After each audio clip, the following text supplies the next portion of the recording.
Hey y'all, I'm Chas, and I want to welcome you to Heritage Acres Homestead.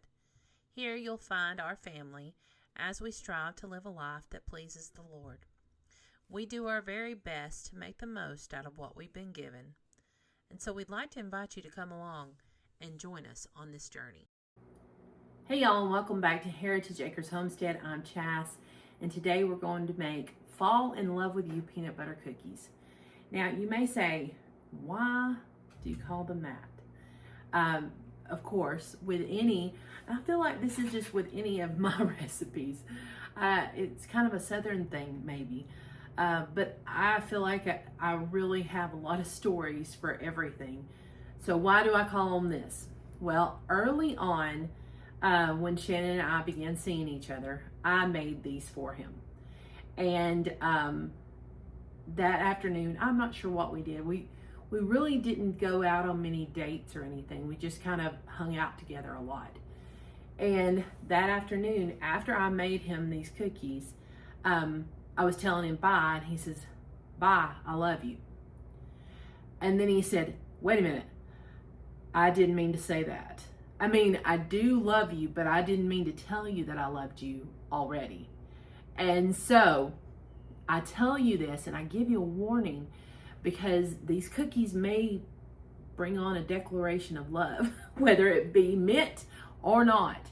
And as you can see, it worked well. Here we are 25 years later and still very happy together. So be forewarned if you make these for someone and give them to them. Be ready for a declaration of love.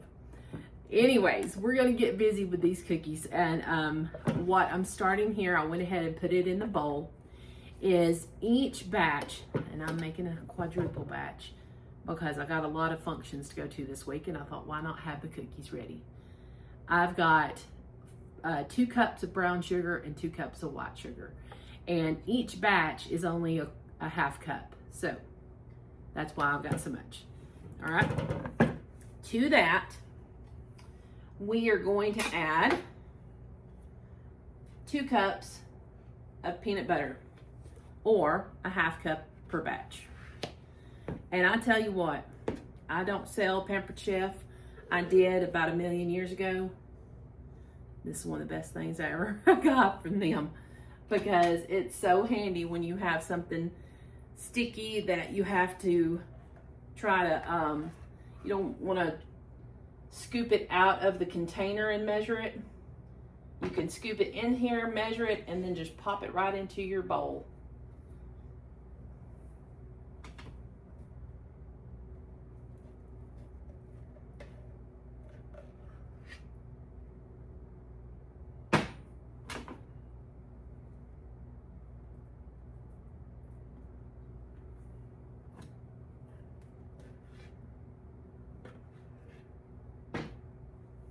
So here we go with 2 cups for my quadruple batch. There's cup number 2. That's just gonna go in there. Well, let's scrape this off. Then we're gonna add our 2 cups of butter.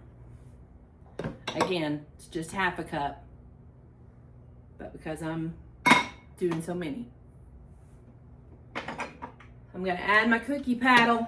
Now, if you're using a Bosch, maybe you're new to a Bosch, I'm not sure, but you never want to, honestly, you don't want to do this on any recipe. You don't want to start with cold butter in a mixer, because if you do, it could, it's not gonna incorporate as well. If it was a little bit more room temperature, then it's going to incorporate together better, or cream better together. So let's move on over to the mixer.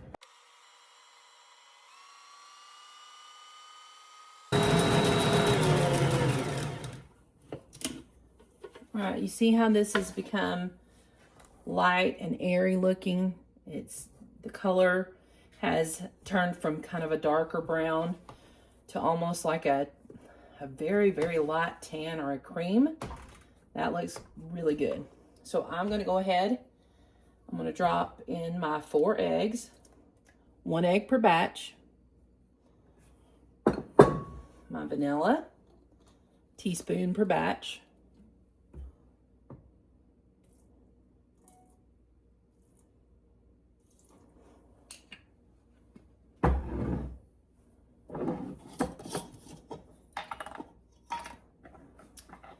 two teaspoons of baking soda, a half per batch, 2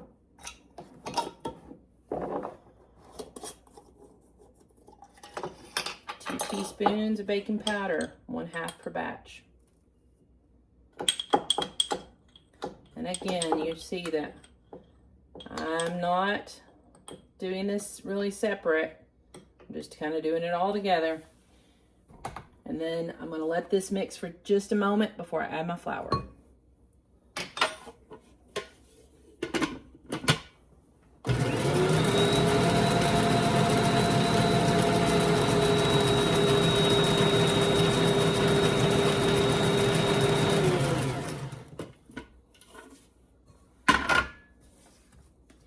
I always like to just make sure, you know, come in and look through, make sure all the eggs were incorporated, and they were. So now I'm going to grab my flour. Each batch takes 1 1/4 cup of flour. So I have to do 5 cups.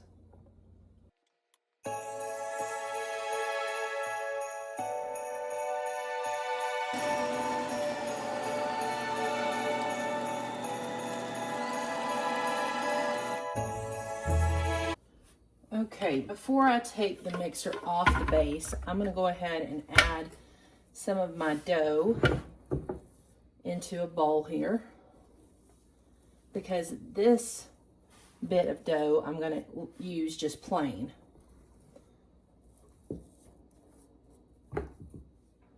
But the rest of the dough, I'm going to add some butterscotch chips into. A dear friend of mine added butterscotch chips to this recipe a long time ago, and I just loved how it turned out. And so I do it a lot of times now too. Butterscotch chips or sometimes peanut butter chips, but butterscotch lends a different flavor, and I really like it. So I'm just going to add the entire 2 cups into these last 2 batches of dough.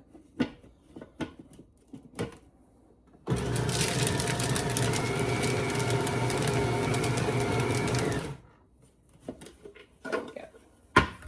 Now, I'll put those in a bowl to save for us to bake off later.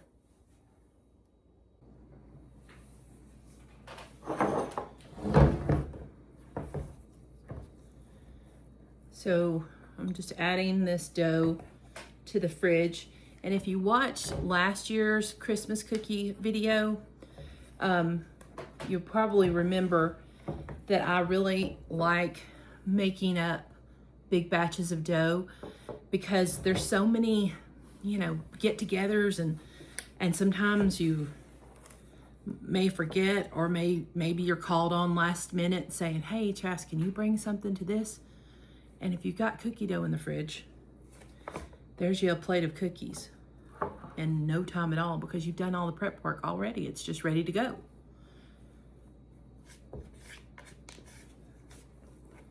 So I'm definitely going to have to get another bowl for this, because I'm guessing each of these bowls probably holds 1 batch of cookies.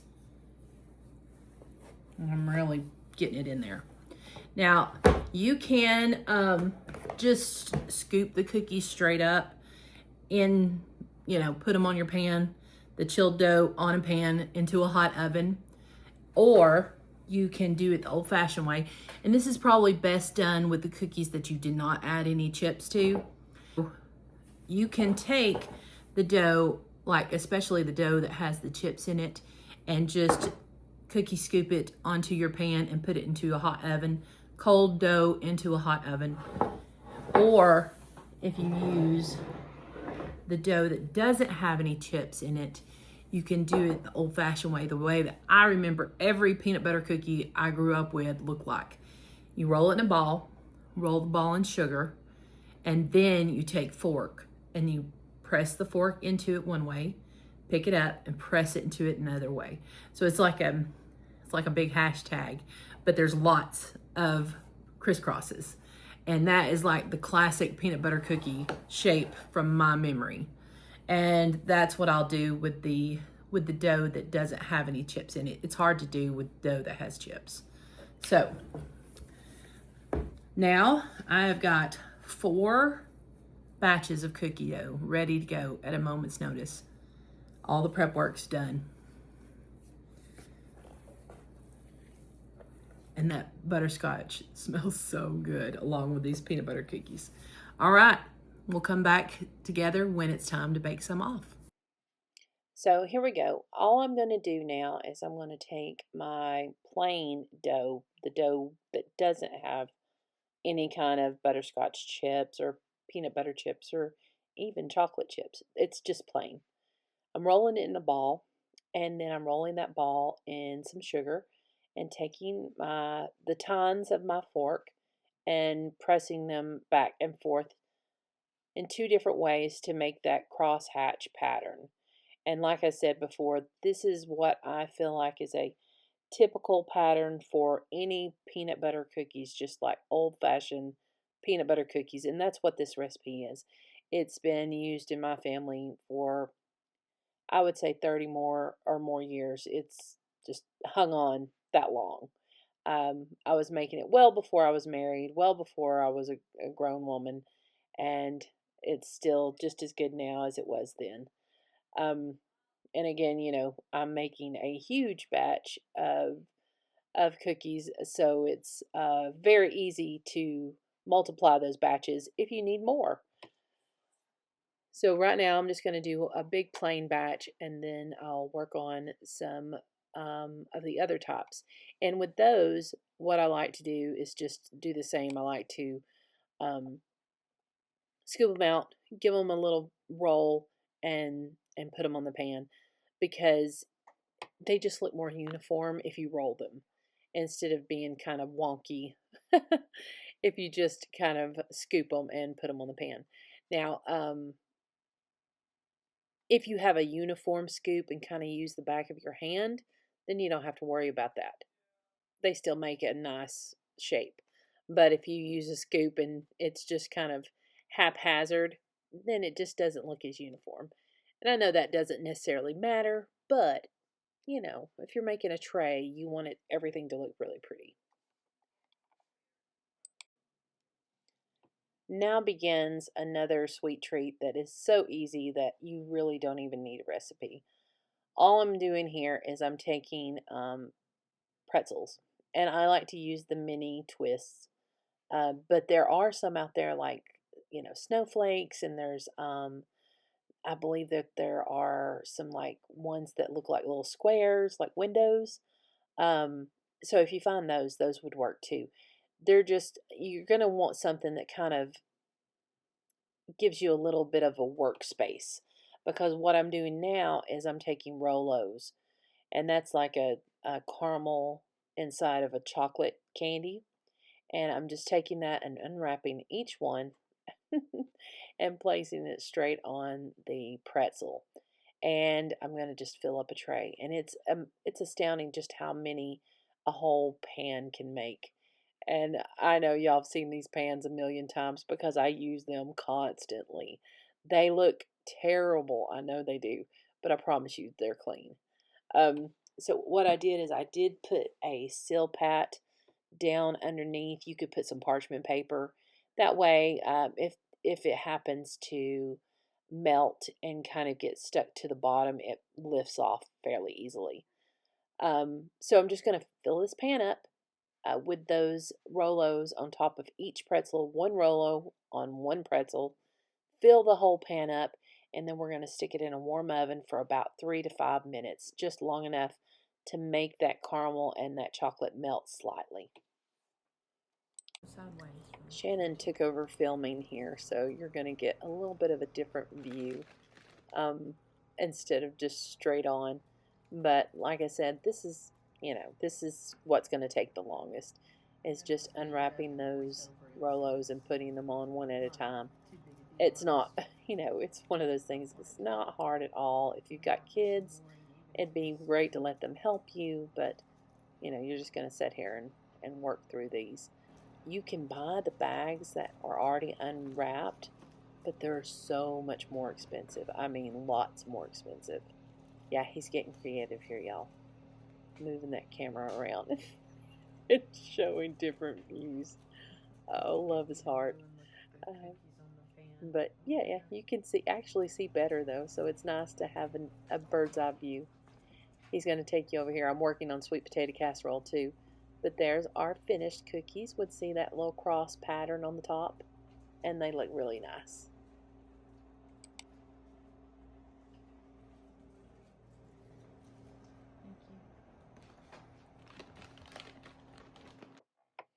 So our cookies have been cooling, and now I'm going to transfer them over onto my tray for our get-together. And then I'm going to pull out my Rolo bites out of the oven. And one of the things you can do is take a piece, or not a piece, but a half of a pecan and stick it down into the warm caramel and chocolate, and it makes sort of like a turtle candy. And so you've got the pecan, you've got the chocolate, you've got the caramel, and then you've got the pretzel for a little bit of sweet and savory. It's so good. Those pastel colored candies are just another form of M&Ms, but they're M&Ms without dyes. So I like to use those for the littles. They really like those. I mean, I like them too. Everybody likes them. But it's just such an easy addition to any, cookie or candy tray. Now I'm using my scoop here again, and I'm scooping out my peanut butter cookies that have the butterscotch in there. And I'll tell you, I should have formed those a little bit better because they don't come out beautifully. They come out a little wonky. There's some snickerdoodles that Eli made, and I'm adding some pretzels that were store-bought, but that's okay. And now I cooled my Rolo bites and adding those to the pan too. So the next time you need something to take to a function, consider some of these cookies or these treats, and I know that you will enjoy those and be the hit of the party. Thanks for watching. Bye-bye.